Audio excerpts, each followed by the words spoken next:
Bom, pessoal, bom dia então a todos, né? Nós vamos dar sequência ao nosso estudo, falando hoje também um pouco mais do procedimento de falência, né? Então, esse nosso encontro de hoje é um encontro que eu gosto bastante, particularmente, porque nós vamos procurar esquematizar, então, o instituto aí da falência no âmbito da nossa Lei 11.101 de 2005. E vamos procurar então traduzir tudo aquilo que no encontro anterior da semana passada foi dito em um sistema um pouco mais prático, um pouco mais processual. Então a aula da semana passada foi uma aula bastante conceitual, né, onde eu apresentava todos os pontos principais da falência na nossa Lei 11.102 de 2005 e uma aula na qual nós apresentávamos os conceitos gerais da falência. Na aula de hoje, então, na aula do encontro de hoje, nós vamos procurar trabalhar um pouco mais dentro de uma segunda ideia, que é a ideia de como é que isso se sistematiza na prática. Então, como é que nós traduzimos toda aquela regulamentação da falência dentro do procedimento.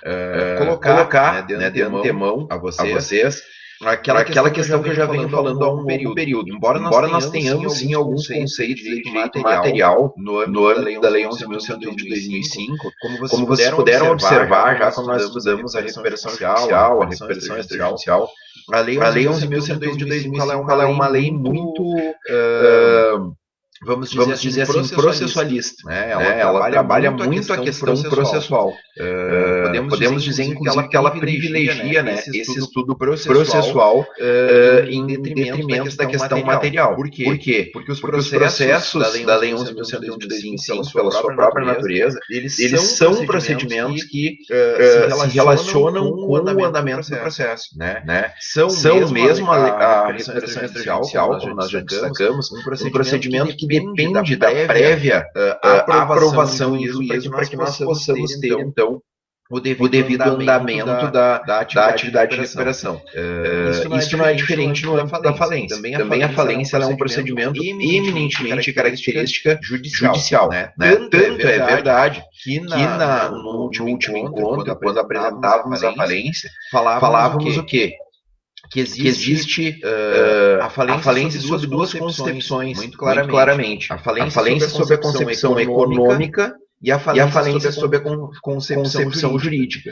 E aí um detalhe muito importante é lembrar o seguinte: não há que se falar em falência, ou não podemos chamar uma empresa de falida, sem que estejam satisfeitos os dois conceitos de falência. O conceito econômico e também o conceito jurídico. Bom, brevemente retomando aquilo que foi dito então no encontro da semana passada.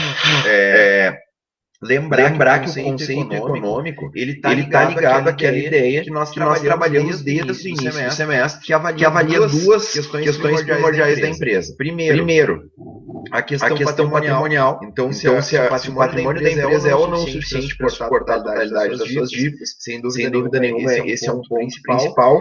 E segundo, tão importante quanto, nós avaliamos também nesse interim a questão de pontualidade das obrigações. Ou seja, nós vamos verificar se a empresa está ou não em dia com as suas obrigações mensais, com as suas obrigações cotidianas. E isso vai determinar se a empresa está ou não, né, num primeiro momento em crise. Havendo a falta patrimonial para suportar a totalidade das dívidas e havendo atraso em obrigações cotidianas, nós dizemos, olha, essa empresa está em crise econômico-financeira. Basta dizer isso para que nós possamos afirmar que a empresa está falida? Não, já sabemos disso.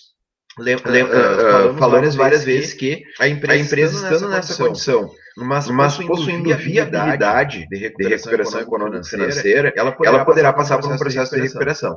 Então o que ensejará a falência? Ensejará a falência quando essa empresa nessa condição tiver constatado a sua inviabilidade econômica. O que significa isso? A inviabilidade econômica representa para nós aqui a impossibilidade da empresa recuperar-se, a impossibilidade dela retomar sua regularidade financeira e saldar todos os seus débitos. E aí sim nós estaremos diante de uma situação eminentemente falimentar. Já posso dizer que a empresa está falida? Não. Nesse ponto está satisfeito o requisito econômico, que é o primeiro. É o primeiro viés da falência, é o viés econômico. E aí nós vamos precisar satisfazer o viés jurídico. E qual é o viés jurídico? A existência de uma sentença judicial que reconheça essa condição falimentar. Então eu só posso dizer que uma empresa é falida, só posso denominar a empresa falida a partir do momento que eu tenho uma sentença judicial decretando a sua falência. E isso vai ocorrer dentro justamente do procedimento falimentar. É exatamente esse procedimento que nós vamos avaliar melhor na aula de hoje, tá? Como eu coloquei para vocês, a aula passada ela já foi conceitual, apresentou os principais conceitos. Então a aula de hoje ela vai ser uma aula mais voltada à esquematização, a olhar na prática como é que a falência se opera, como é que ela se constitui do ponto de vista processual, ok? Como de costume, pessoal, eu preparei então um material, está disponível já no Moodle para vocês, certo? Na nossa plataforma. E que eu vou compartilhar aqui na tela com vocês. Certo? E que organize então aí esses pontos principais do aspecto processual. E ainda na aula de hoje, uma segunda parte da aula,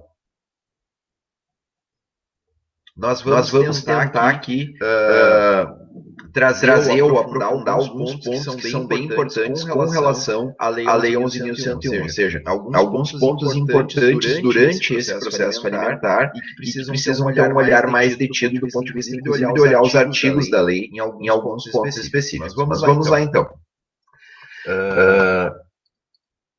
Bom, inicialmente, pessoal, nós podemos observar o seguinte. Vejam que quando nós falamos em aplicação da falência, em ocorrência da falência, nós vamos ter de forma semelhante aquilo que ocorre na recuperação judicial, na recuperação extrajudicial, duas fases. Uma fase inicial de conhecimento, uma fase bem rápida, e uma fase de execução coletiva propriamente dita, certo? A fase de conhecimento, como vocês sabem, é aquela fase que nós chamamos de fase de instauração da falência. É aquele procedimento inicial que permitirá ao magistrado ter condições de decidir qual é o melhor caminho para a empresa. Se realmente ela está em uma situação falimentar e se estando nessa situação há possibilidade de recuperação judicial, recuperação extrajudicial ou se é o caso do processo falimentar.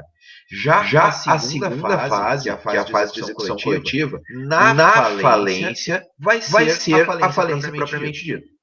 Ou seja, vai ser a concretização do objetivo da falência. E qual é o objetivo da falência? Liquidar todo o patrimônio da empresa existente e partilhar o produto desse patrimônio, ou seja, o dinheiro arrecadado com a liquidação da empresa entre os credores na proporção dos seus créditos e dependendo da classificação dos seus créditos. E é justamente isso que nós vamos avaliar melhor nesse nosso encontro de hoje, certo? Bom, inicialmente podemos verificar o seguinte. A petição inicial que dá início ao processo de falência, ela poderá ao olhar para o procedimento, ter duas características diferentes. Por quê? Vejam o seguinte, essa petição inicial do processo falimentar, ela pode partir do próprio devedor. Então a própria empresa ela pode requerer aquilo que nós chamamos daí de autofalência, certo? Já tive a oportunidade ao longo do semestre de explicar para vocês o porquê que a própria empresa em crise poderia requerer a sua falência. E aí nós colocamos, né, já nos encontros anteriores, que quando o próprio devedor ele busca falência, ele vai ter alguns benefícios, especialmente do ponto de vista dos desdobramentos penais e cíveis da sua responsabilização. Então, quando ele próprio buscou o procedimento falimentar, resguardando assim o interesse dos seus credores, presume-se que ele está de boa fé. Né? E com isso nós vamos afastar em certa parte, isso aí vai ser objeto das aulas seguintes, a responsabilidade dele, inclusive a responsabilidade penal. Então, daí o porquê justificar-se que o próprio devedor possa buscar um processo de autofalência. Mas também esse processo falimentar ele pode ser da iniciativa de credores. Né? E aqui nós falamos que um único credor poderá buscar o processo falimentar ou vários credores poderão buscar o processo falimentar. Destaco aqui, nesse ponto, dos credores buscarem o processo falimentar, aquilo que foi dito no encontro anterior, com relação ao artigo 94 da Lei 11.101 de 2005, certo? Esse artigo 94 ele é importantíssimo. Por quê? Porque ele traz lá nos seus incisos 1, 2 e 3 todas as circunstâncias que sejam a abertura de um procedimento falimentar presumido. Então, são situações que presumem a empresa estar em situação falimentar. E, portanto, autorizam que os próprios credores deem início a esse processo falimentar. Então, essa é a importância desse dispositivo. Lembrando sempre que tem um detalhe importante com relação a essa questão, que é a seguinte. Lá no inciso 3, nós temos os chamados atos falimentares. O que são esses atos falimentares? São condutas, ações que ao serem praticadas pela empresa, fazem presumir que a empresa esteja numa condição de inviabilidade econômica. Certo? Esses atos falimentares eles são muito característicos quando nós estamos diante de um procedimento falimentar para o fim do reconhecimento e juízo dessa condição falimentar. Então, bem importante destacar aqui nesse momento inicial a questão do artigo 94, que já foi tratado então no encontro anterior. Outro ponto importante, pessoal, de destacar aqui e lembrarmos é o seguinte, vocês recordam que quando nós tratamos da recuperação judicial e até da recuperação extrajudicial, nós falamos da possibilidade da ocorrência da chamada convolução em falência. Lembram disso? E o que nós falamos sobre a convolução em falência? Falamos que a convolução em falência é a transformação de um processo que inicialmente era uma recuperação em processo falimentar. Qual a principal causa disso? O não cumprimento do plano de recuperação. Então, várias vezes citamos isso em aula, né, que o efeito, quando deferida a recuperação judicial, certo? Homologado o plano. O efeito do não cumprimento do plano pela empresa devedora é justamente quando notificado esse não cumprimento ao magistrado, quer pelo administrador judicial, quer por um dos credores, é o reconhecimento do juiz da necessidade de convolução em falência. O que significa isso? Significa que esse processo falimentar que nós estamos falando aqui pode também resultar de uma recuperação judicial mal sucedida. Então, quando nós temos a tentativa de recuperação da empresa e essa recuperação é mal sucedida, vai redundar em um processo falimentar. Então, além de poder iniciar como processo de falência por iniciativa do devedor, iniciar como processo de falência por iniciativa dos credores, podemos ter também o início da atividade falimentar em razão da convolução em falência. Portanto, em razão de uma recuperação mal sucedida. Ok? Vamos adiante. Bom, apresentada a petição inicial, o não cumprimento de uma das obrigações, deixa eu ver aqui toda.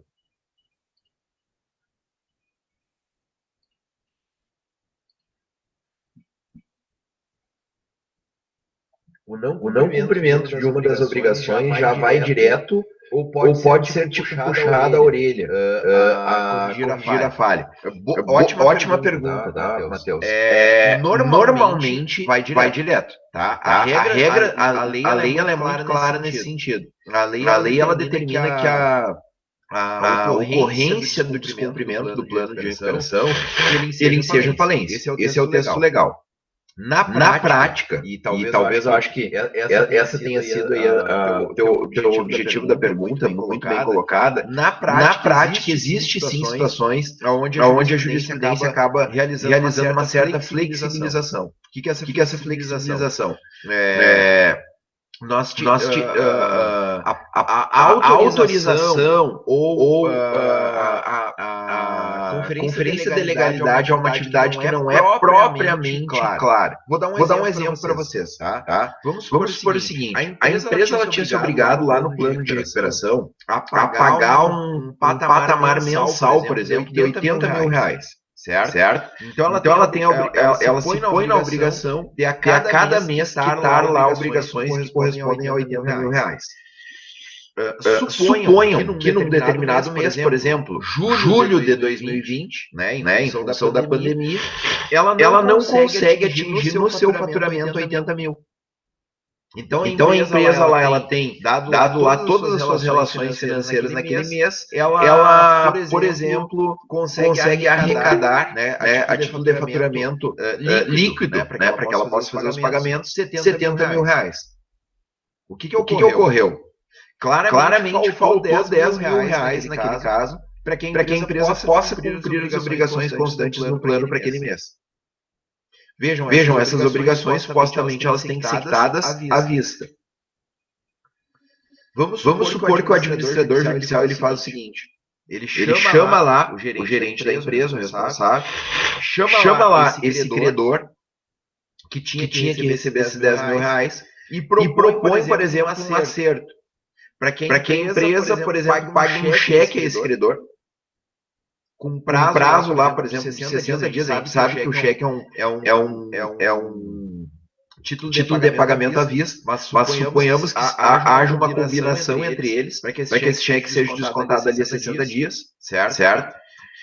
E então, o administrador judicial ele vai ter que informar isso no relatório dele. Olha, um dos credores foi pago um cheque para 60 dias, que será descontado em 60 dias.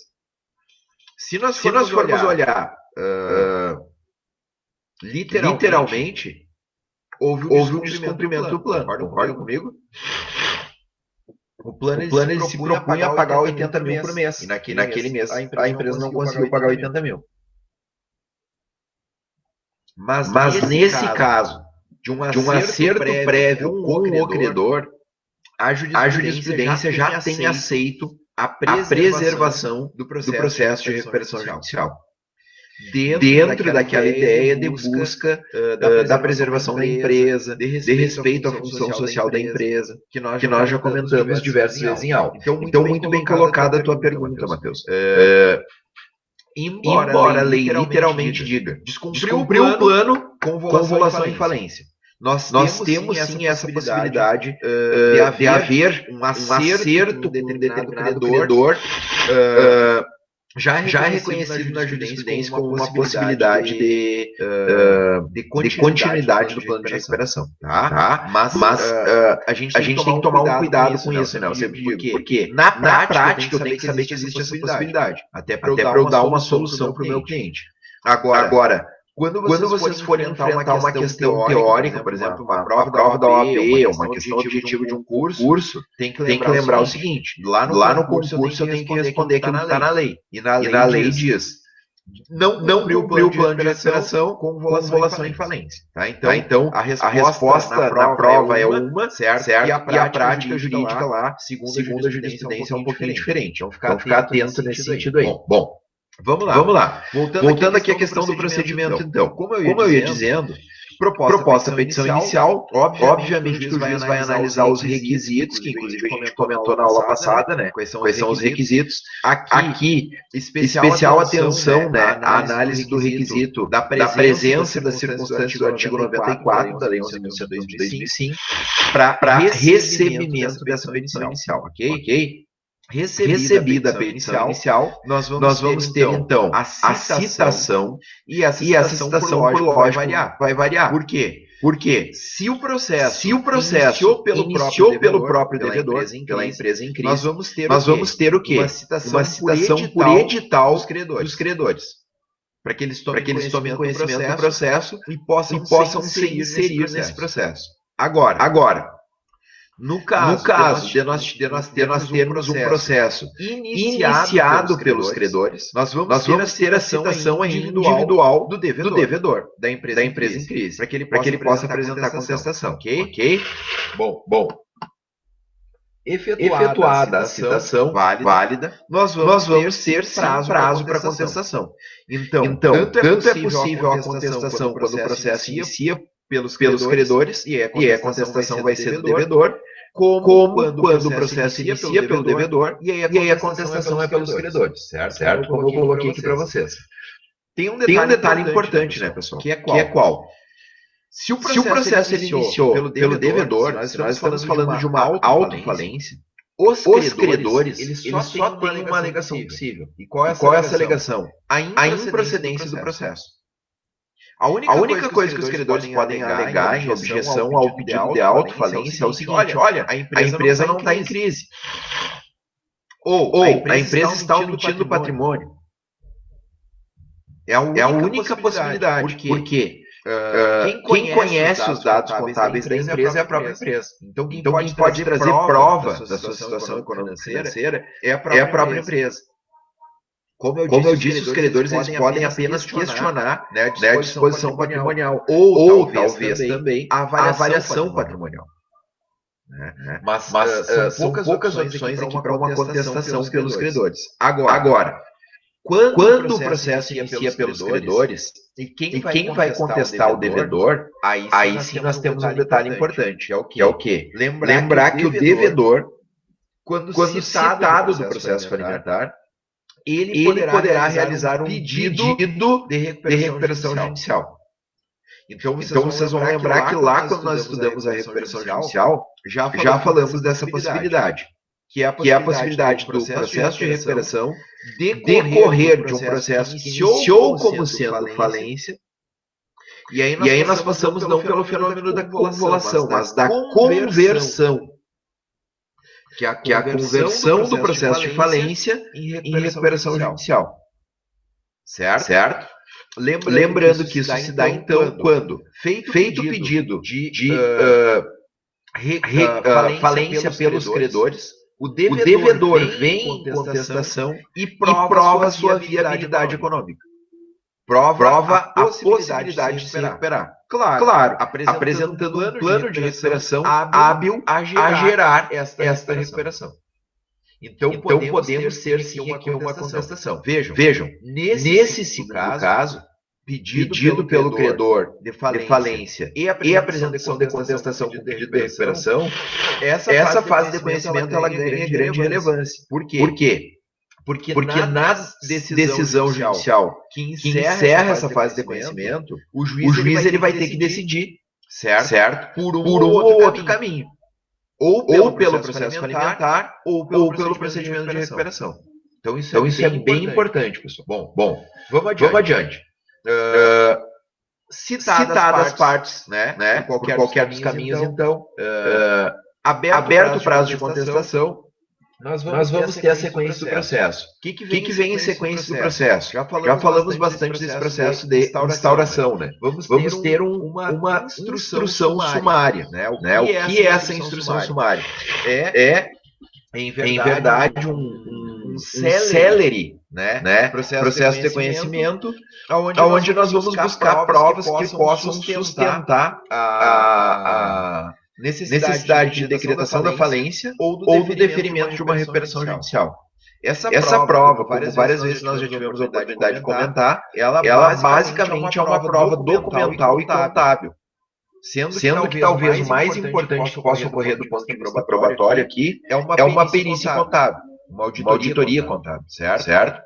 Não há dúvida de que essa aí seja a medida judicial mais pertinente, né, para esse caso aqui concreto, e para que o magistrado tenha condições, então, de avaliar, né, adequadamente a existência da necessidade ou não de decretação da falência. Cabe aqui ressaltar um detalhe também, né, com relação a essa instrução aqui. Lembrar que nessa instrução também é do interesse do magistrado avaliar a existência de outros credores não admitidos ainda. né? Então, lembrar que quando nós temos lá a publicação do edital da licitação, especialmente quando o processo começa como autofalência, há sim a possibilidade de surgirem credores que, por um descontrole administrativo da empresa, não constam da lista de credores que já foi informada aos autos. Aliás, isso é importante, né? Lembrar do encontro anterior, aonde trouxe os requisitos. Lembrar que um dos requisitos para a tramitação da falência é que venha aos autos uma lista geral dos credores.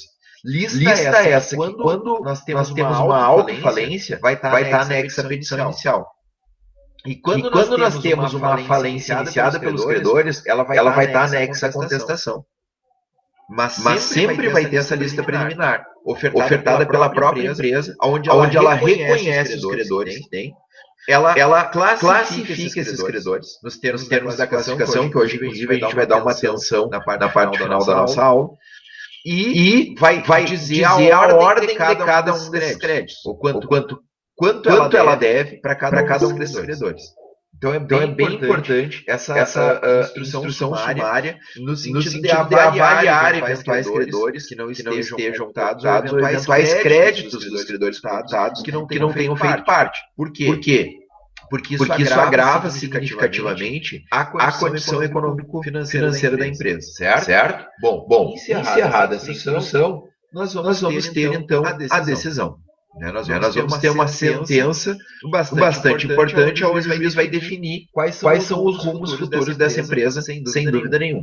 Bom, nessa decisão, então, o juiz vai fazer aquela avaliação que várias vezes nós já tratamos em aula. Primeiro, se é caso ou não de indeferimento do pedido. Quando será caso de indeferimento do pedido? Quando constatada a inexistência de crise. E aí lembrar aquilo que eu falei lá com relação à possibilidade de contestação dos credores, que poderá ensejar o reconhecimento de que a empresa, em verdade, não está em crise. Ela tem patrimônio que está escondido, tal, isso, ou o patrimônio não foi adequadamente avaliado. E aí o juiz vai dizer, não há crise, o patrimônio da empresa vai suportar esses créditos aí.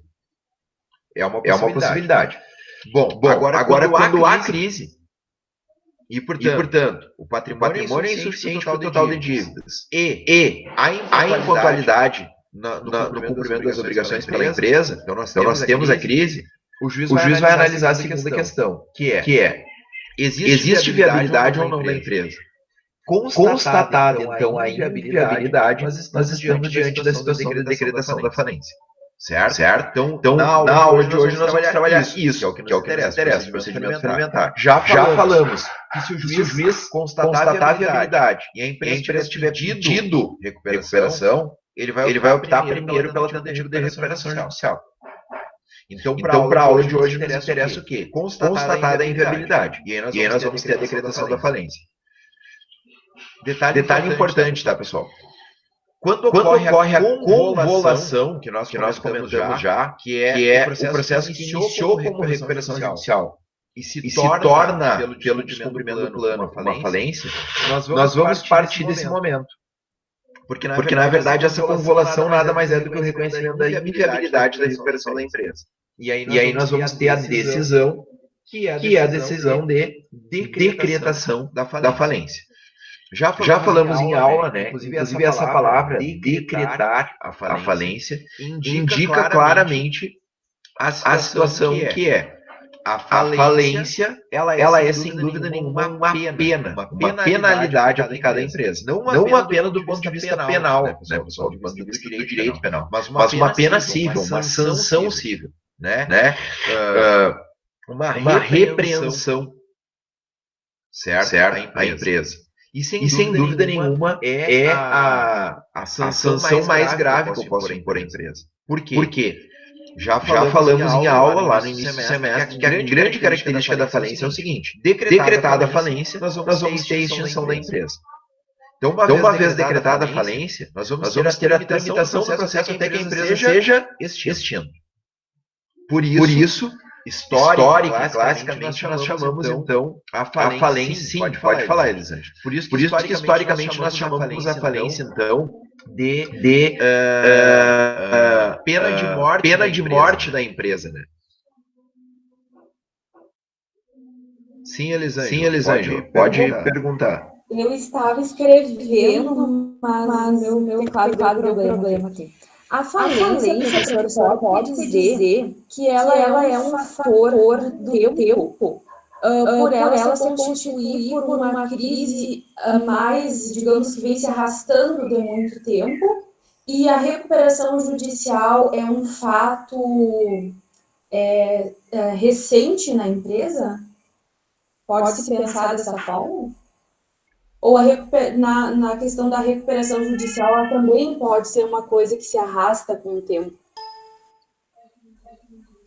Entendi, muito pertinente a tua colocação. A tua pergunta é o seguinte, ó. Pode acontecer sim isso que tu tá trazendo para nós. Veja, quanto mais tempo durar a crise, quanto mais tempo se arrastar essa situação, óbvio que mais difícil é a recuperação. E tu percebeu muito bem isso. Né? Então, digamos assim, uma empresa que ela vem em crise, né? Por 4, 5 anos. E ela não tomou prematuramente a ação de propor um processo de recuperação judicial, tentar se reorganizar e fazer um processo de recuperação, é claro que ela vai ter muito mais dificuldade de se recuperar do que uma empresa que está em crise há 6 meses e que já toma a iniciativa de buscar um processo de recuperação. Então, tu percebeu muito bem isso, tá? Mas nós não podemos adotar isso como uma regra. Isso é uma tendência, mas não uma regra. Por quê? Porque eu posso ter sim uma empresa que veio há 4, 5 anos em crise, se arrastando, mas que com a reorganização econômico-financeira da empresa, administrativa, ela tem condições de recuperar. Então, nada impede que nós tenhamos uma crise duradoura, antiga, que tenha sucesso no processo de recuperação. E também nada impede o contrário. Nada impede que nós tenhamos uma empresa que está há 8 meses em crise, que iniciou prematuramente a sua recuperação, que em 8 meses ela já pediu recuperação judicial, mas que pelo plano mal pensado, ou às vezes o plano foi bem pensado, mas não foi bem executado, nós tenhamos uma convolução em falência. O que eu quis dizer mostrando para vocês essas duas exceções extremas? Que isso que tu colocou é uma tendência. Não há dúvida nenhuma que a Elisângela notou muito bem. Quanto mais tempo demorar a empresa para buscar a recuperação judicial, mais difícil ela ter êxito na recuperação. E maior a tendência dela passar por um processo falimentar. E quanto mais rápido a empresa em crise toma a iniciativa de buscar uma recuperação judicial, maior a chance dela obter êxito na recuperação. Essa é a tendência. Mas nós não podemos dizer que isso é uma regra. Porque existirão nessa tendência exceções, que são os dois exemplos que eu acabei de colocar aqui agora. Certo? Bom. Seguindo então, dessa decisão que decreta a falência, aí sim nós chegamos naquele patamar onde nós podemos afirmar: olha, estamos diante de um falido. Essa empresa faliu. Por quê? Olha a aula da semana passada. Com a sentença que decreta a falência, nós completamos os dois requisitos, os dois objetivos, né, do âmbito falimentar. Quais são esses requisitos? A situação econômico-financeira e a situação jurídica. Econômico-financeira, se o juiz reconheceu, porque ele diz que a empresa está em crise econômico-financeira. Certo? E que a empresa está inviável de recuperação. Aspecto jurídico, eu tenho uma sentença judicial que já reconhece essa situação. Então, como eu comentei com vocês lá no início do semestre, claro que agora, com todo o conhecimento que vocês já têm, fica muito mais fácil compreender. É errado quando nós coloquialmente, até a própria mídia faz isso às vezes, né? Coloquialmente diz assim, ó, a empresa tal está falida. Quando muitas vezes essa empresa sequer tem um processo ajuizado contra ela. Mas ela está em dificuldade econômico-financeira. E a gente diz assim, o fulano está falido, né? A empresa tal está falida. É indevido. Né? Uma terminologia coloquial. Exatamente, Matheus. Exatamente. O exemplo da Duralex aí é um exemplo perfeito dessa situação. Então muitas vezes se diz, né? O Matheus citou aquele dia, a empresa tal pediu concordata. Não, concordata não existe mais. Ou a empresa entrou com pedido de recuperação judicial, ou ela fez um pedido de autofalência. Né? E como eu disse a vocês, antes que tenha a sentença, nós não chamamos a empresa de falida. Eu vou dar um exemplo para vocês. Eu tenho um processo onde nós pedimos a decretação da falência de uma empresa. Esse processo ele já está tramitando há 1 ano e meio. E ainda não temos a decretação da falência. Por quê? Porque a empresa ela demorou para ser citada. Eles fecharam a sede, daí os sócios ficavam mudando de endereço. Então a gente teve dificuldade para citar eles. Agora quando conseguiu citar, abriu o prazo de contestação, eles não se manifestaram. Mas mesmo assim o juiz, por segurança, resolveu determinar uma apuração contábil que está terminando agora. Então faz 1 ano e meio que está tramitando o processo. Com o pedido por um dos credores de falência da empresa. E só agora é que o juiz vai analisar se decreta ou não a falência. Provavelmente vai decretar. Mas por que eu estou usando esse exemplo? Essa empresa que nós estamos processando, ela não pode ser chamada de falida ainda. Se eu vir aqui e disser a empresa tal está falida, estou praticando aqui uma injúria. Certo? Porque não há falência ainda. A falência existirá a partir da sentença que decretou. Ficou claro isso para vocês, pessoal? Tá? Então, soma dos dois aspectos. Aspecto econômico e aspecto jurídico. Certo? Então, são dois aspectos aí a ensejar a possibilidade de nós afirmarmos com certeza. A empresa tal é falida. Bom, vamos adiante. Daí, Daniel, decretou a falência. Aí nós passamos da fase de conhecimento para a fase de execução coletiva. Por quê? Decretada a falência, nós vamos precisar dar cumprimento a ela. E o que significa dar cumprimento a ela? Significa primeiro, arrecadar, aula da semana passada, né? Arrecadar todo o patrimônio da empresa. Segundo, avaliar esse patrimônio adequadamente, para que não haja prejuízo nem para a empresa, nem para os credores. Terceiro, liquidar esse patrimônio. Que significa liquidar? Transformar em dinheiro. Vender todo esse patrimônio e transformar em capital. E o quarto e último aspecto. Pagar os credores. Então a atividade fundamental é muito lógica. Primeiro, o juízo precisa que tome posse do patrimônio da empresa. Nós chamamos isso de arrecadação. Segundo, o juiz precisa que esse patrimônio ele seja avaliado devidamente. Terceiro, esse patrimônio tem que ser liquidado, vendido. E do valor arrecadado, quarto passo. Vamos fazer o pagamento dos credores. Vejam que a lógica se a empresa está falida é que não vai sobrar nada. Aliás, de regra, sequer nós conseguimos pagar a totalidade dos créditos aos credores. Mas excepcionalmente, caso lá no momento da venda se supere a expectativa, arrecade mais dinheiro do que se pensava que era possível, certo? Se consiga pagar todos os credores e sobre dinheiro, esse dinheiro que, entre aspas, sobrou, reverterá em favor de quem? Dos sócios da empresa falida.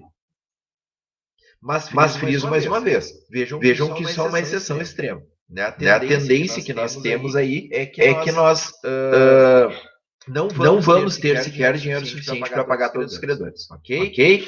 Vamos adiante. Bom, na própria decisão que decreta a falência, se já não foi feito antes, nós vamos ter então a necessidade de nomeação da figura que vai tomar as rédeas do procedimento, que é o administrador judicial. Então, se aqui não foi nomeado administrador, nós vamos ter a nomeação do administrador judicial nesse ponto. Eu novo, Elisângela.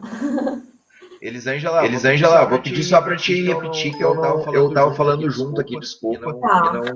Só uma ressalva que eu queria lhe perguntar. O senhor falou agora desses 4 aspectos ali, né? Que tem que ter a posse, a avaliação, a liquidação e o pagamento de credores. E se sobrar algum valor, divide-se entre os sócios. Exato, Mas exato. Não tem a questão, antes dos sócios, também a questão de funcionários? Tá. Veja bem. Entendi a pergunta. Duas coisas a gente tem que considerar nesse ponto. Os funcionários, eles estarão dentro da lista de credores.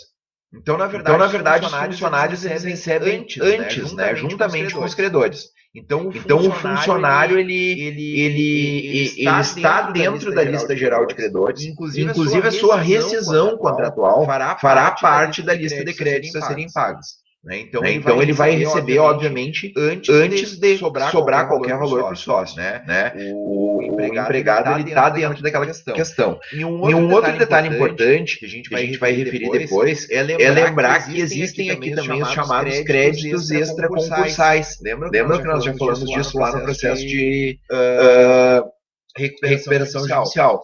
Que são aqueles terceiros que durante o processo, certo? Entregaram algum produto ou prestaram algum serviço à empresa que tem que receber, como o próprio administrador judicial. Né? Então, antes mesmo de começar a pagar a lista de credores, serão pagos os créditos extra-concursais. Né? Lembrar que, inclusive, num caso de convolução de falência,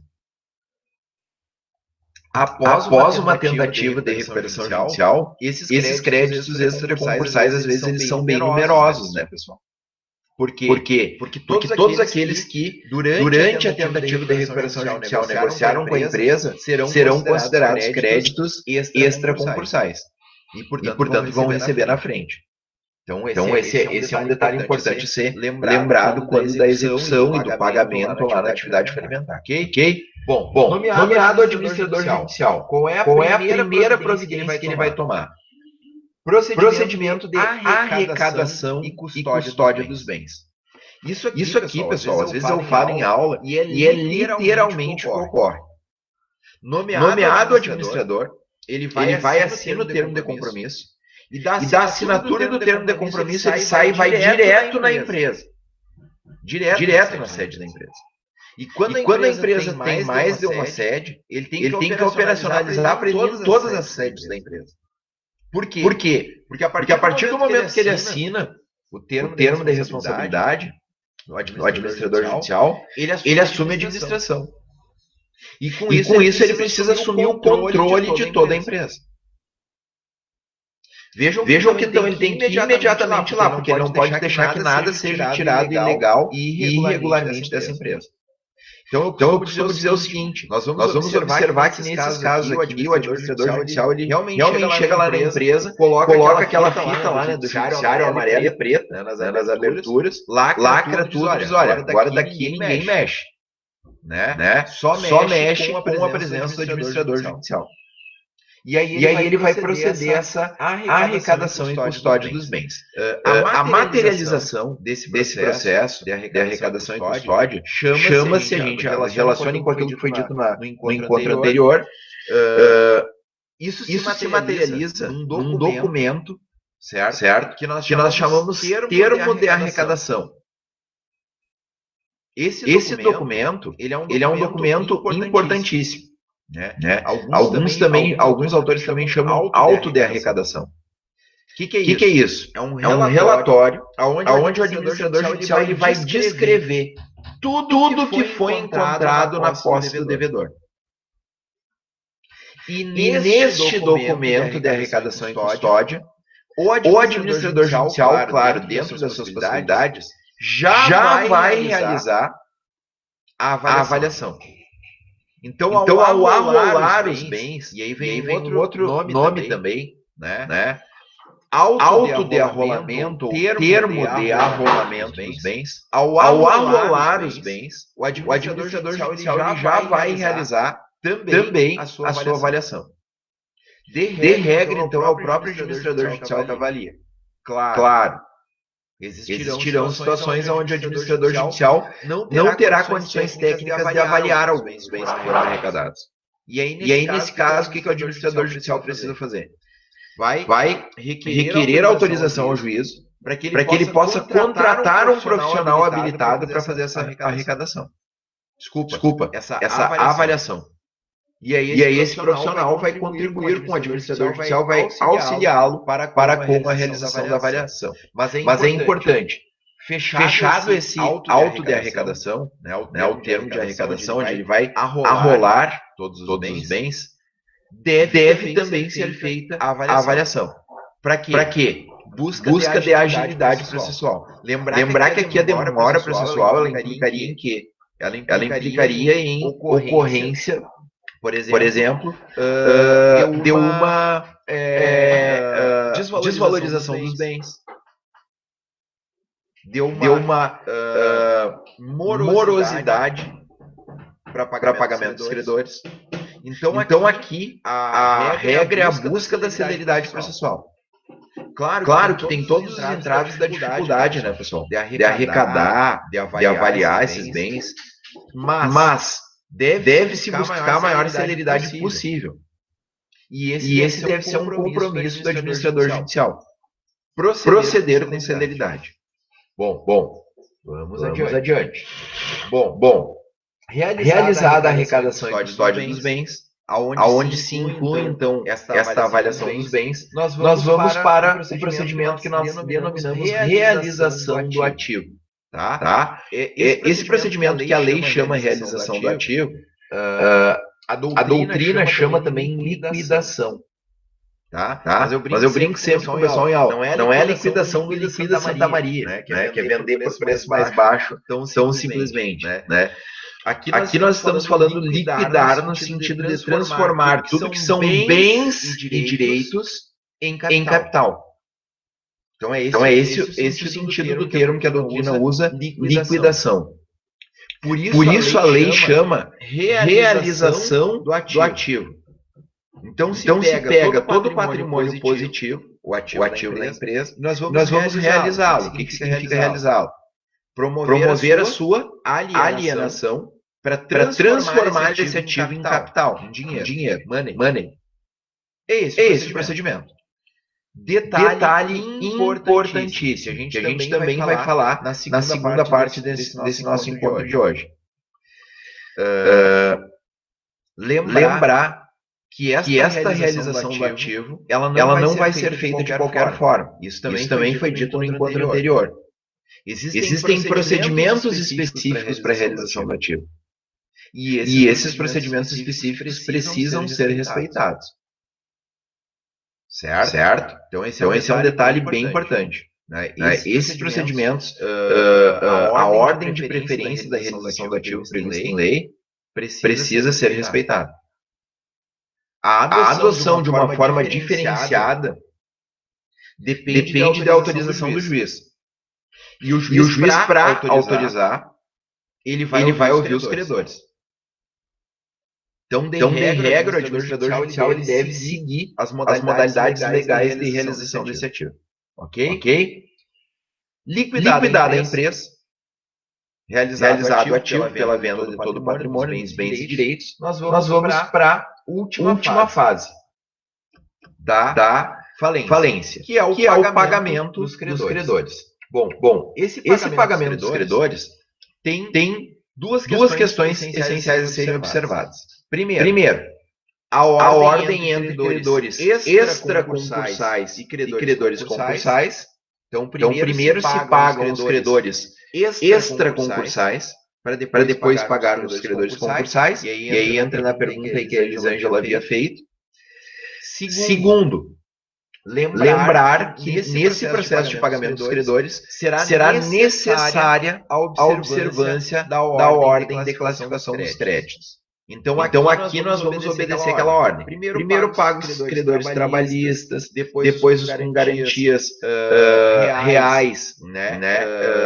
Ou especiais. Depois nós vamos ter aqueles credores com garantias gerais. Para lá ao final pagar nos credores quirografários. Então a ordem legal deve ser cumprida. Outro detalhe, a gente vai falar mais aprofundadamente nesse nosso encontro de hoje, na segunda parte da aula. Lembrar também que este pagamento dos credores, né, esta ordem a ser seguida, ela tem um estabelecimento também de limites legais, de valor a ser pago a cada uma das classes. Por que esse limite? Para gerar aquilo que nós já comentamos, também algo que é o quê? Gerar a ocorrência de uma distribuição desse crédito dentro do percentual total do débito, de modo a tentar atender, ainda que parcialmente, todos os credores, para evitar que alguns credores tenham um prejuízo de 100% do valor do seu crédito. Então esse procedimento de pagamento, embora pareça simples, né? Pronto, está liquidado, paga os credores.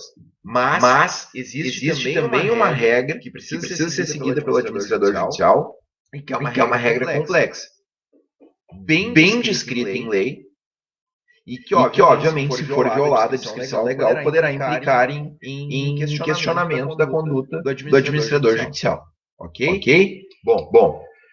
Realizado o pagamento dos credores, nos termos do que manda a legislação, nós vamos ter a preparação para o encerramento do processo. Como é que se dá essa preparação? A apresentação das contas do administrador judicial. Então vejam que o administrador judicial, quando ele termina os pagamentos, ele vai realizar a sua prestação de contas. Vejam aqui, pessoal, o administrador judicial ele tem um protagonismo maior ainda do que na recuperação judicial. Por quê? Porque lá na recuperação ainda tem a administração da empresa em si pelo devedor, já falamos isso várias vezes. Ele atua como um fiscal, né? Longa manos do juízo dentro da empresa. Mas na falência ele assume esse protagonismo. Ele administra. E, portanto, lá ao final, o administrador judicial precisa apresentar as suas contas, apresentar a sua contabilidade desse período de gestão do processo falimentar. E nesse caso, precisar aprovar essas contas. As contas têm que ser julgadas boas para que o administrador judicial não tenha responsabilidade financeira sobre o que ele fez. Então, olha a responsabilidade do administrador judicial.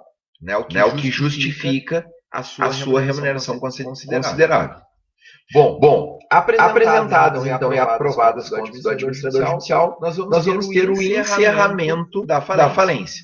Lembrar que esse encerramento da falência implica no quê? No cancelamento do registro da empresa. Então a empresa, como nós já falamos, ela será extinta. Então nós vamos ter o encerramento do processo falimentar e a extinção da empresa. Fechamento. E a partir daí, terminou, Daniel? Não. A partir desse encerramento, nós vamos ter então os efeitos da falência. Então encerrou o processo falimentar. Teremos os efeitos da falência. Efeitos esses que se dão no campo cível. Exemplo. Incapacidade para o exercício da atividade empresarial. Para os sócios. Um efeito cível. E nós podemos ter efeitos também no âmbito penal. Quando logicamente, constatada a ocorrência de algum crime falimentar. E aí nós vamos ter, então, o prosseguimento do processo penal, certo? Que vai buscar a responsabilização criminal dos envolvidos. Então, encerrada a falência, extingue-se a empresa, cancela-se seus registros na junta comercial. A empresa terminou, deixou de existir. Entre aspas, morreu. Mas seguem os efeitos do processo falimentar. Esses efeitos aqui nós não vamos nos preocupar hoje, porque são objeto das aulas futuras. Então, a partir da outra semana, nós vamos começar a tratar melhor desses efeitos da falência trazidos na Lei 11.101 de 2005, certo? Bom, alguns detalhes complementares, tá, pessoal? Só que antes disso, então, nós vamos fazer aquele nosso breve intervalo, ok? E depois nós retomamos aqui. Então, vamos fazer uma pausa aí de 4 minutinhos, tá? Até 9h40, o pessoal pegar uma água, se organizar, e depois nós retomamos aqui a nossa atividade, então. Bom, pessoal, seguindo então, vamos falar aí, como eu disse para vocês agora, de algumas questões complementares sobre a falência, dando uma olhada, na verdade, em alguns pontos que foram comentados no encontro anterior, mas que precisam ser olhados de forma mais detida, dada a importância desses pontos aí sob o aspecto do procedimento falimentar. O primeiro deles é a questão relativa à classificação dos créditos. Então, aquela organização dos credores em classes e a ordem dessas classes de credores que será vital, inclusive, para o pagamento dos créditos. Okay? Então, aqueles que tiverem aí até com a lei em mãos, nós vamos dar uma olhada aqui nos dispositivos, artigos 83 e 84, para que a gente possa comentar um pouquinho mais detidamente essa questão da classificação dos créditos. O nosso artigo 83, pessoal, ele diz assim, então, a classificação dos créditos na falência obedece a seguinte ordem. Os créditos derivados da legislação do trabalho, tá? Detalhe, olha o que diz a lei. Limitados a 150 salários mínimos por credor e os decorrentes de acidente de trabalho. Então vamos lá. Primeira classe são os créditos trabalhistas. Mas vejam que o pagamento dessa classe tem um limite. 150 salários mínimos por credor. Certo? Essa é a limitação. Daniel, mas se eu tenho um funcionário que ele tem um crédito de 200 salários mínimos para receber e não 150, o que vai acontecer com esse funcionário? Bom, ele vai receber na classe como trabalhista 150, que é o limite. E os outros 50 salários mínimos que ele tem que receber, ele volta a concorrer na classe dos credores quirografários. Entenderam como é que é a sistemática? Daniel, por que essa sistemática? Por que não se obedece a total preferência dele? Por um detalhe lógico da lei que nós já comentamos, que é a tentativa de fazer com que todos os credores venham a receber alguma coisa. Então não tivesse essa limitação, muitas vezes, nós teríamos uma única classe que iria receber. E por isso é que há a limitação, certo? Segunda classe. Inciso 2. Créditos com garantia real. Certo? Detalhe. Também há uma limitação. Até o limite do valor do bem gravado. Lembrando, né, pessoal? Garantia real, para aqueles que estão fazendo direitos reais, são hipoteca, penhor e anticrese. Ok? Então, quando nós temos alguém que tem um crédito garantido, né, com direito real, nós temos a possibilidade de execução desse crédito até o limite do valor do bem gravado. Então também aqui tem uma limitação. Daniel, e se o crédito excede o valor do bem gravado? É maior que o valor devendo do bem gravado. Bom, ele vai receber apenas o valor do bem gravado e o restante ele vai ficar lá para a classe dos credores quirografários, da mesma forma que os trabalhistas, ok? Inciso 3. Crédito 3. Créditos. Então, olha o estado aqui. Então, olha o estado aqui. Que eu brinco sempre com vocês. O estado não fica para trás. Então, olha o estado aí. Créditos tributários. Então, olha o estado aí. Créditos tributários. Independentemente da sua natureza e do tempo de constituição. Só são afastadas as multas tributárias.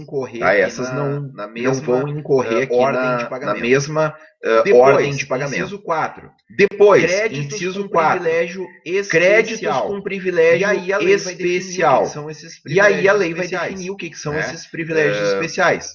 Por exemplo, os previstos no artigo 964 da Lei 10.406, né, do Código Civil, os assim definidos em outras leis civis e comerciais, salvo disposição contrária em lei, aqueles cujos titulares a lei confira coisa dada em garantia, direito de retenção sobre a coisa dada em garantia, individuais, e aqueles empresários individuais e microempresas, empresas de pequeno porte. Os microempresários e empresas de pequeno porte, os microempresários e empresas de pequeno porte com privilégio ingressam hoje como crédito com privilégio especial. Então eles vão entrar lá na quarta classificação na ordem de pagamento dos créditos. Ok?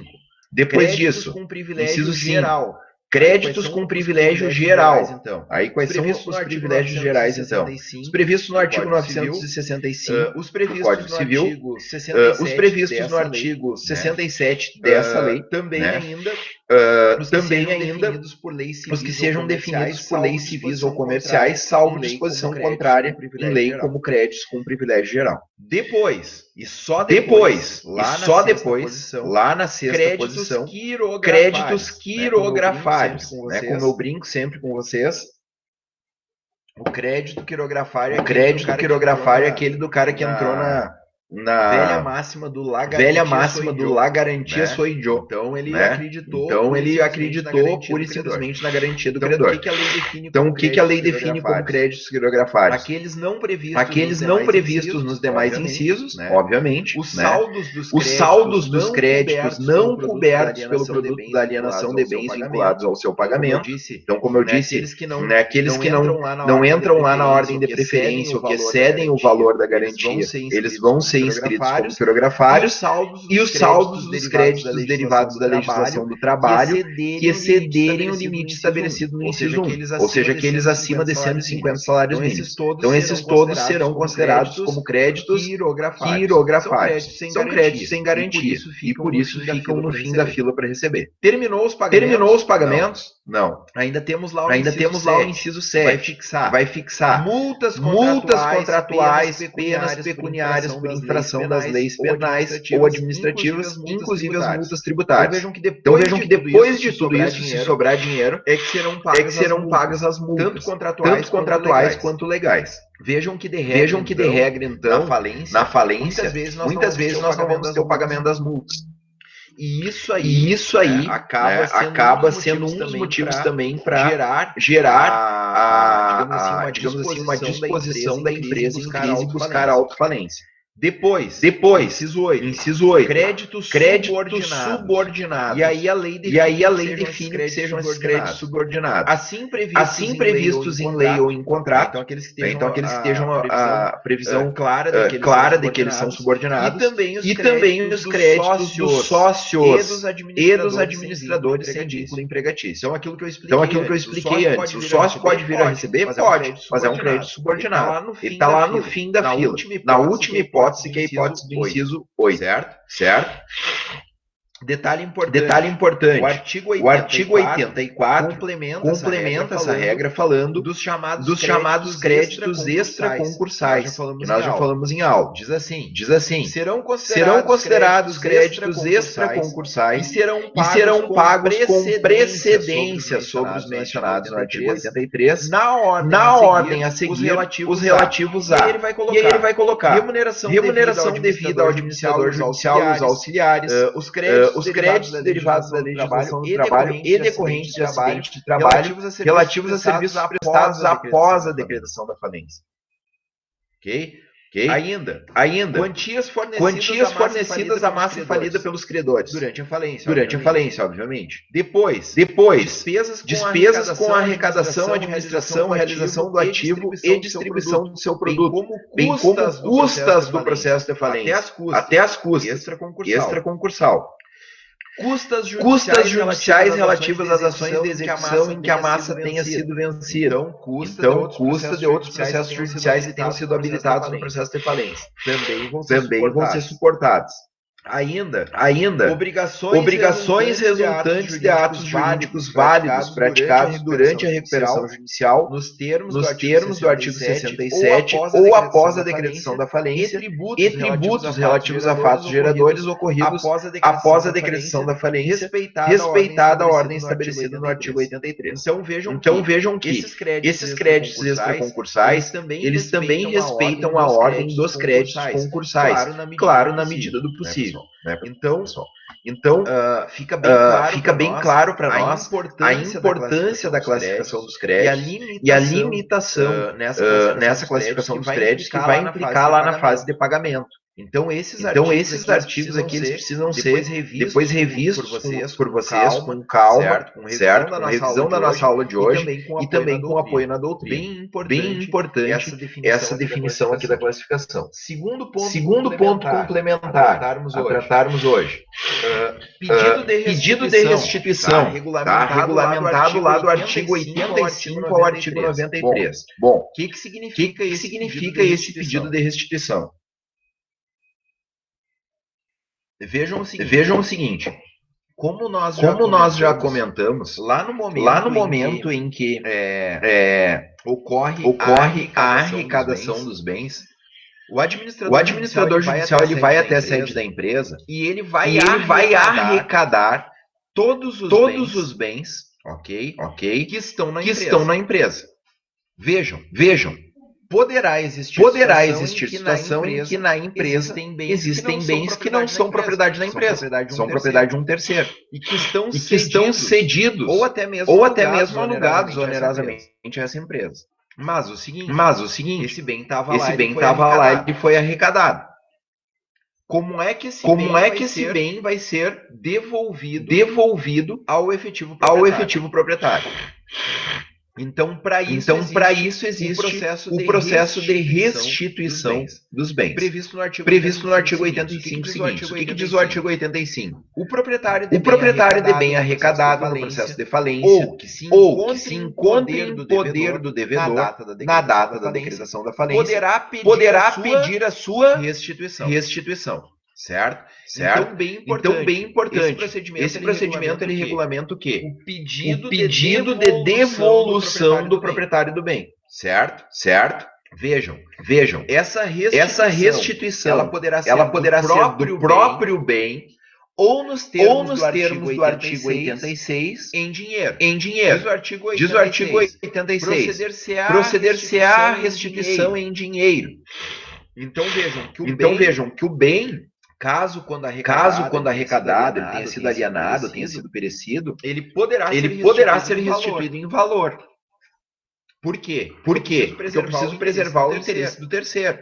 Claro, né, pessoal? Esse procedimento, e por isso justamente é regulado em lei, implica em prova de quem alega ser proprietário do bem, de que esse bem lhe pertence, para que ele possa obter a restituição. Certo? Detalhezinho importante. O parágrafo único do artigo 85 afirma que também poderá ser pedida a restituição de coisa vendida a crédito e entregue ao devedor nos 15 dias anteriores ao requerimento de sua falência, se ainda não alienado. Então, o que ocorre? Vejam que alguém que tenha realizado recentemente um negócio com o falido, ele poderá pedir a restituição desse bem. Por exemplo, ele vendeu um produto para o falido e o falido ainda não efetuou o pagamento. Então, ele pode pedir a restituição. Certo? Por quê? Uma questão de lógica jurídica também. Vejam que muito provavelmente ele não vai receber o valor do bem. Por isso está autorizado que ele busque a restituição da coisa para reduzir o seu prejuízo. Certo? Para finalizar essa parte, o artigo 87 da 11.101, o pedido de restituição deverá ser fundamentado a coisa e descreverá a coisa reclamada. E aí ele vai trazer aqui nos seus parágrafos alguns requisitos complementares. Mas é importante dizer o seguinte, então, esse pedido de restituição da coisa, tá, pessoal? Ele precisa ser instruído com prova Instruído com prova da existência da propriedade. A ensejar essa efetiva restituição. Então é bem importante esse procedimento. Vamos abrir um parêntese aqui. Pessoal. A doutrina, pessoal, nos mesmos termos desse pedido de restituição, admite também que o devedor, a empresa falida, faça pedido de restituição a um terceiro. Como assim, Daniel? Imagina que o administrador judicial ele arrecada os bens da empresa e ele encontra um contrato que diz que a empresa precisava ter, por exemplo, vamos pegar um exemplo concreto aqui, uma empilhadeira. Tinha uma empilhadeira. Aí ele vai lá no gerente da empresa e diz: tem aqui um contrato de compra e venda de uma empilhadeira. E eu não encontrei essa empilhadeira aqui. Onde é que está essa empilhadeira? Aí o gerente da empresa diz: olha, essa empilhadeira está cedida aqui a uma empresa vizinha aqui, no final da rua. Então, o administrador judicial vai proceder à restituição também desse bem que é da empresa. Só que é o caminho contrário, né? Por quê? Porque o pedido de restituição do artigo 85 ou 93 é para retirar um bem que foi arrecadado pelo administrador judicial e devolvê-lo ao efetivo proprietário. Já o pedido de restituição para o devedor, para o falido, é para incluir um bem, né, dentre aqueles que serão alienados. Então, o caminho é ao contrário, mas há essa possibilidade também que a doutrina destaca. Ok? Sim, pode falar, Elisângela.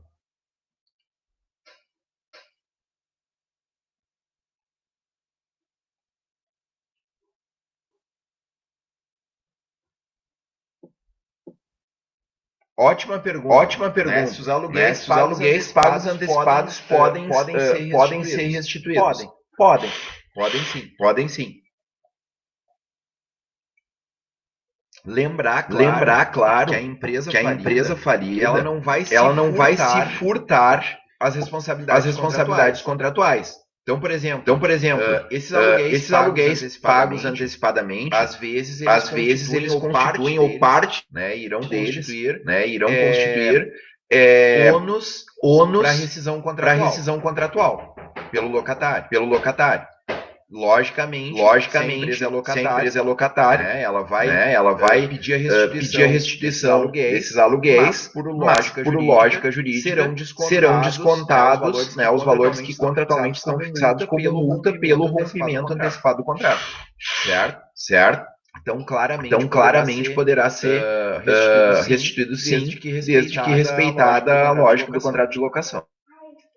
Bueno, vamos adiante. Vamos adiante. Ineficácia e revogação de atos anteriores à falência. Isso aqui é muito legal. Artigo 129 ao artigo 138 da Lei 11.101. Bom, o que significa essa ineficácia e revogação de atos anteriores à falência? Existe um período de tempo, período dos últimos 2 anos anterior à data da decretação da falência, que é um período aonde por natureza, às vezes, os sócios eles acabam gerando alguns negócios na tentativa de preservação patrimonial. Por exemplo, alienação prematura de bens para transformar esses bens em dinheiro. E às vezes até algumas atividades ilícitas. Do tipo, transfere bens da empresa para os sócios. Ou transfere bens da empresa para familiares dos sócios. Ou amigos dos sócios, né? E aí uma atividade ilícita que às vezes tentar, então, afastar esses bens da empresa para terceiros, para que depois de concluída toda essa atividade falimentar, esse bem ele possa voltar para o sócio enquanto pessoa física. Vulgo laranja, muito bem colocado. Né? Então, obviamente que essa situação ela é ilícita, tá, pessoal? E mesmo que essa situação ela tenha ocorrido anterior à decretação da falência, o ato da decretação da falência ela pode retroagir e alcançar esses negócios jurídicos anteriores, logicamente, desde que sejam comprovados escusos. E, portanto, gerar revogação desses atos, para que o patrimônio retorne à empresa e possa satisfazer o interesse dos credores, certo? Vamos dar uma olhadinha nesses artigos que são bem importantes também. Vamos lá para o 129. Bom, então diz assim o 129. São ineficazes em relação à massa falida, tenha ou não o contratante conhecimento do estado de crise econômico-financeira do devedor, seja ou não intenção defraudar credores. Então vejam que esta ineficácia ela pode ser imputada inclusive frente a terceiros supostamente de boa-fé. Ou terceiros frente aos quais eu não tenha como provar às vezes a intenção de fraude aos credores. Então o que é considerado ineficaz? Primeiro, pagamento de dívidas não vencidas realizado pelo devedor dentro do termo legal por qualquer meio extintivo do direito de crédito, ainda que pelo desconto do próprio título. Então, eu sempre digo o seguinte, às vezes lá numa crise de consciência, né, o devedor ele quer pagar os credores que são mais amigos dele. Não há essa possibilidade. É uma fraude de credor por benefício de um em detrimento dos outros. Inclusive é um crime falimentar, a gente vai ver isso depois quando falar dos aspectos penais. Segundo, pagamento de dívidas vencidas e exigíveis realizado dentro do termo legal por qualquer forma que não seja prevista pelo contrato. Então, quando ele começa, por exemplo, a fazer dação em pagamento quando ele tinha que pagar em dinheiro, também para privilegiar um ou outro credor. Terceiro, constituição de direito real de garantia, inclusive a retenção, dentro do termo legal, tratando-se de dívida contraída anteriormente, se os bens dados em hipoteca forem objeto de outras posteriores. A massa falida receberá a parte que devia caber ao credor da hipoteca revogada. Então, detalhe importante, né? A alteração da garantia, porque a alteração da garantia com a intenção de alterar a ordem dos credores, né? Então, obviamente que é ilícito também.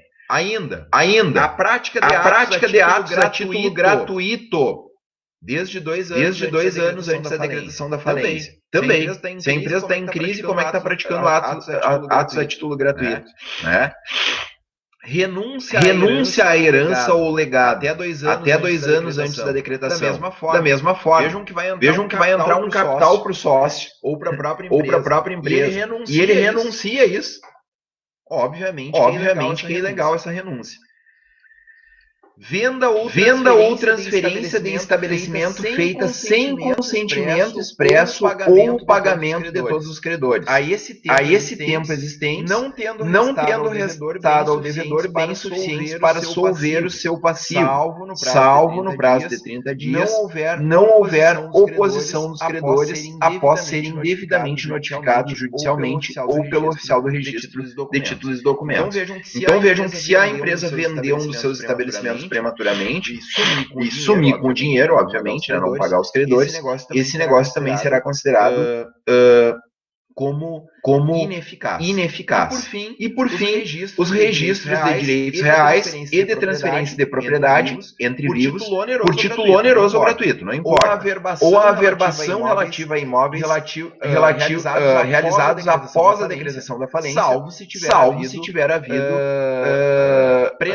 prenotação anterior. Ou seja, se já tivesse programado aquela prenotação. Ainda são revogáveis os atos praticados com a intenção de prejudicar credores, provando-se o conluio fraudulento entre o devedor e o terceiro, né, contratar e o efeito de prejuízo gerado então para a massa falida e, por consequência, para os credores.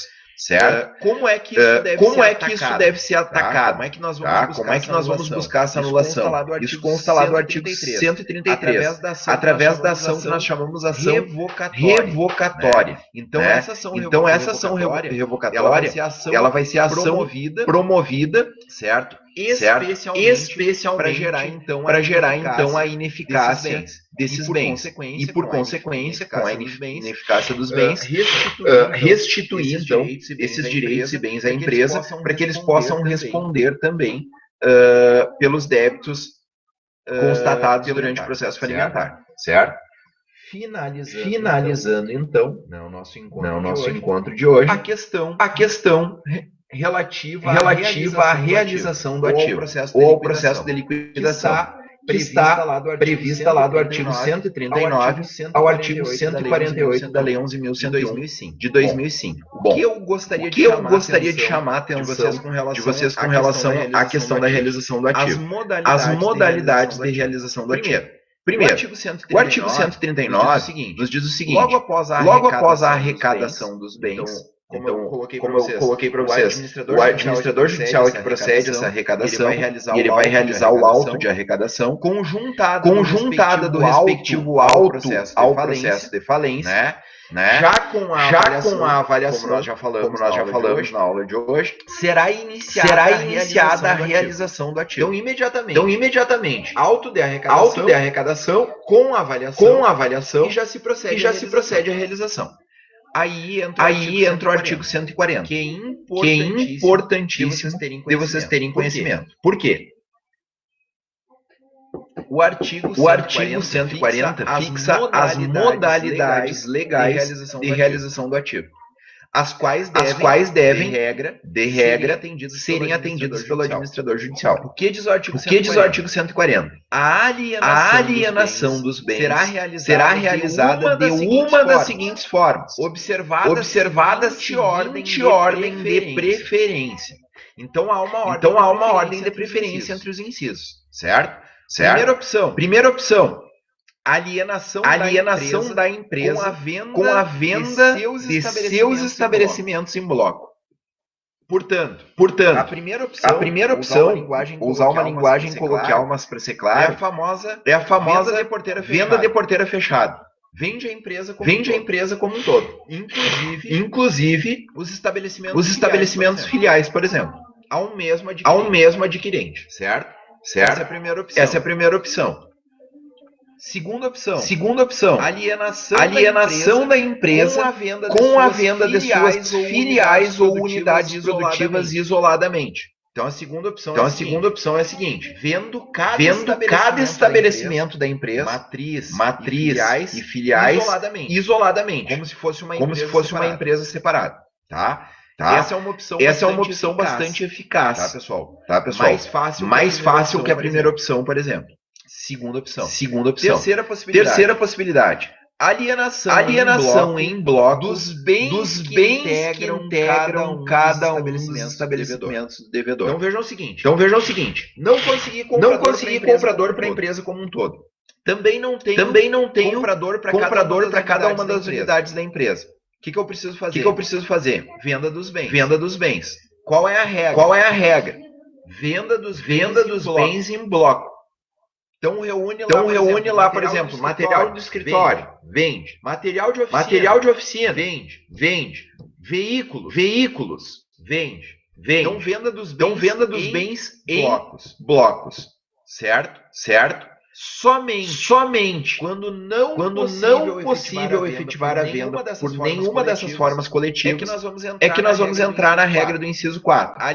Alienação dos bens individualmente considerados. Então vejam que a última opção é vender o bem individualmente. Vejam que a lei, pessoal, ela traz claramente a nós a ideia de que a venda dos bens em conjunto ela é mais vantajosa que a venda dos bens individualmente considerados. Ok? Claro, existirão exceções. E justamente por isso, a lei ela cria a possibilidade, nos artigos 141 e 142, de haver uma alienação diferenciada de alguns bens do ativo. Certo? certo? Vou pegar só o artigo 142 aqui para vocês entenderem nessa situação. O artigo 142 ele diz o seguinte: o juiz, ouvido o administrador judicial e atendendo a orientação do comitê de credores, se houver, ordenará que se proceda à alienação do ativo em uma das seguintes modalidades. Primeiro, leilão por lances orais. Segundo, propostas fechadas. Terceiro, por pregão, certo?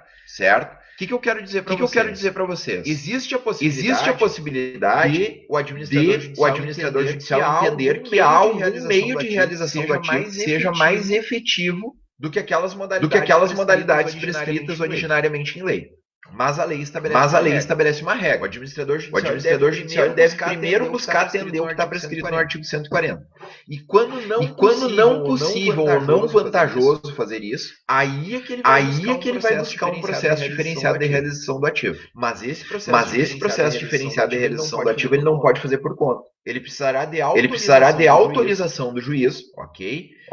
E a partir dessa autorização, e essa autorização do juiz dependerá da oitiva dos credores, para verificar se isso foi ou não interessante também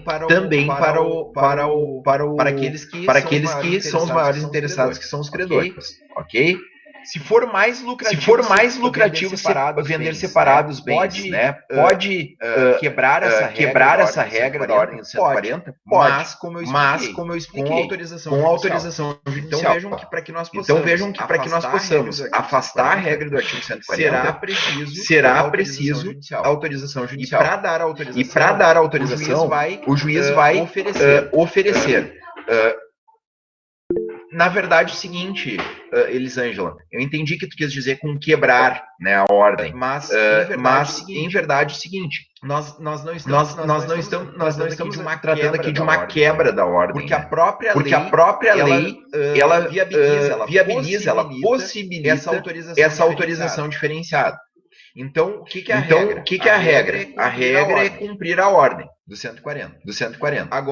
Agora, há uma forma mais vantajosa. Por exemplo, a venda individual dos bens será comprovadamente mais vantajoso. Então, nós temos autorização de venda diferenciada e não quebra da ordem, certo? Se o administrador judicial quebrar a ordem sem autorização judicial, ele está praticando uma ilegalidade. Ele precisa da autorização judicial, que, como eu disse, será precedida pela oitiva dos credores, pela concordância dos credores, para que então ele possa proceder a uma venda diferenciada fora dos termos do artigo 140. Agora, se ele conseguir fechar a negociação e a venda nos termos do artigo 140, ele pode proceder e depois só informar o juiz. Por quê? Porque aquela é a ordem prescrita.